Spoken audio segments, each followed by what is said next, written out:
Yun, good day ho sa ating lahat. Wala ho akong maisip na ulam umaga at tanghali na naman ho Kaya ho ang aking napansin ay ari na hong isang balot ko dining daing. Ari ho'y daing hong biya na maliliit lang ho siya. Nakakasawa naman ho yun palagi ng isda, pero ari ho'y isda pa rin. Kaya nga lang ho'y di daing na. Ari ho'y nabibili dyan sa mga palengke. Ari naman ho aking susubukan ngayong ulamin. Dahil ngayon ay tanghali na, hindi pa ako nakakapagsaing. Pero ari ho ay muna yung titistingin ko. Ang sabi daw ho ay ari masarap. Nakasilyado naman ho siya guys. Tingnan nyo naman ho Saka ano siya, maninipis siya.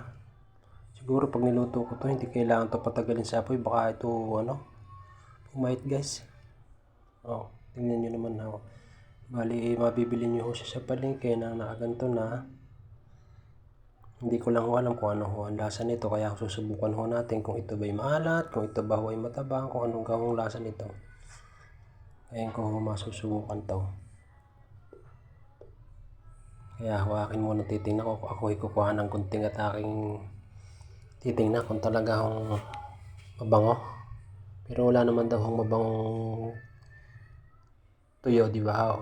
Yun lang masarap sa pangangamoy. Yun nga ho yung maganda sa isang tuyo, tapos hindi ho masyadong maalat. Pero binuksan ko na ho, pero ano naman ho siya maganda ho ang pagkakatuyo niya, tapos wala ho siyang amoy. Pag inamoy niyo ho siya, wala ho kayong maamoy na kakaibang amoy na katulad ho ng ibang nabibili na pag binuksan niyo pa lang sakyabong na ang amoy ang bango ho amoy tuyo.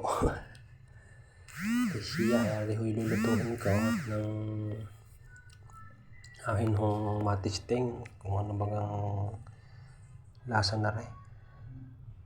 Kaya ho akin ang binuksan at ilalagay ko sa plato at ako ho'y babawas lang din ng akin hong ulam ngayong tanghalit. Baka naman hindi ko maubos, ako naman mag-isa lang kakain. Ayan nilagay ko sa plato yung aking ulam. Ito rin ho sa plastic na rin itatago ko. Ano lang ho aking ulamin ngayon. Dahil ako lang ho naman ay mag-isa, hindi rin na lang ako pagkakasyahin ko na siya. Pasensya na ako kayo sa mga nakikita ninyo. Tara lang ang video ko medyo malabo ho ang video ko. Ari ho ang mahiwaga akong kawali. Nalagyan ko na ho siya ng used oil. Used oil hindi ho, ari pinagprituhan ko ng tilapia kagabi. Kaya ho ari na lang gagamitin ko para ho tipid. Sabi daw nila pag nagprito na rin hindi kailangang matagal dahil daw ari pumapait. Di gagawin ko ay papainitin ko ang mantika at ilalagay ko lang ng saglit. Lagay na rin ng alisin para ayos. Ito mainit na ho Inilalagay ko na ho ng maluto na.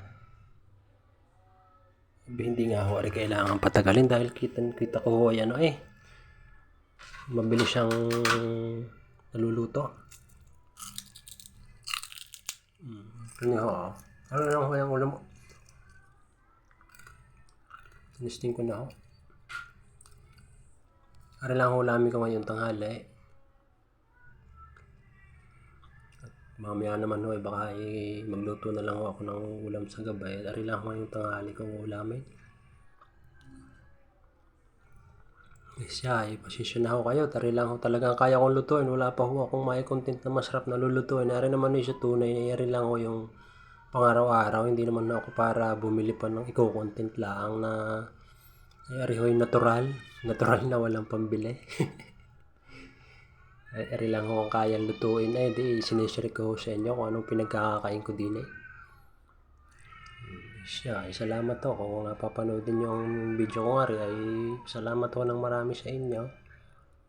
At ari maya akin ang hahanguin at isasawsaw ko na sa sukang manghang solve na ho ako din ako naman hindi mapili sa ulam.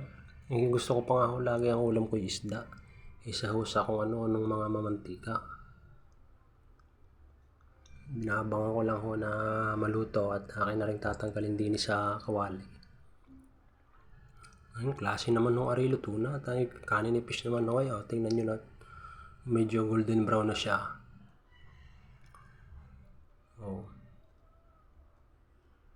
Ayun siya. Ay, luto na ho, are. Akin na akong tatanggalin. Ayan ho. Luto na ho, are. Lasa ko yung luto na. Ay, aring isang are maputla pa. Akin na akong patatagal-tagalin ng kaunti. Talising na rin. Ayan, pwede na ho, are. Ay, so, ayan ho. Makita nyo na. Oh. Ayos siya. Sige ho.